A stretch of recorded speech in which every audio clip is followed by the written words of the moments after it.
Dalai Lama, the spiritual leader of Tibet, has finally announced that he will have a successor and that China will have no say in the process. The Dalai Lama's succession has been at the heart of the political fight between the Tibetan Buddhist community and the Chinese government since China invaded and annexed Tibet in 1950. At the time of China's invasion, the 14th and current Dalai Lama, Tenzin Gyatso, had stepped up to become Tibet's political leader at the age of 15. He sent a delegation to Beijing in 1951, with a trip ending with Tibet and Chinese government signing the 17-point agreement. The agreement made Tibet formally a part of China, but promised that Tibet would maintain its regional autonomy, political system, as well as respect the Dalai Lama's status and protect religious freedom and Tibetan culture. The Dalai Lama and the Tibetan government later rejected the agreement, saying that it was made under significant duress, with the Tibetan delegates being pressured to sign it by Chinese authorities. But it didn't matter, as the Chinese government quickly broke its promise and failed to uphold the terms. Tibetans in Lhasa then launched a large-scale protest against Chinese rule on March 10, 1959, which China brutally suppressed.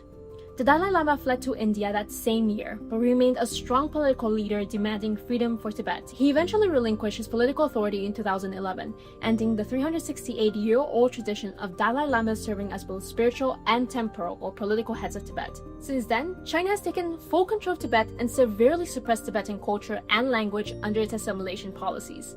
The current Dalai Lama, who is a Nobel Peace Laureate, had promised for years that he would determine whether the institution of the Dalai Lama should continue when he turned 90. On Wednesday, July 2nd, ahead of his 19th birthday on July 6th, the Dalai Lama announced that he would continue with his role until he died, and that his reincarnation would follow tradition.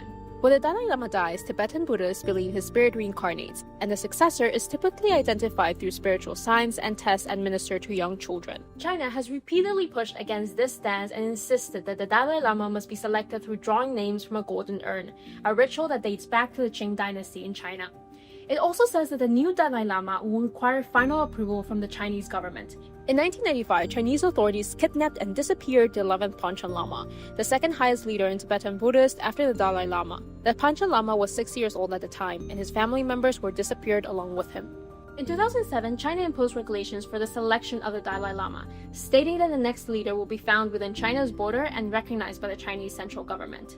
However, in his announcement, the Dalai Lama said that the task of searching for a successor will rest exclusively with the Guardian Patriotic Trust, a non-profit he set up to maintain and support the tradition and institution of the Dalai Lama.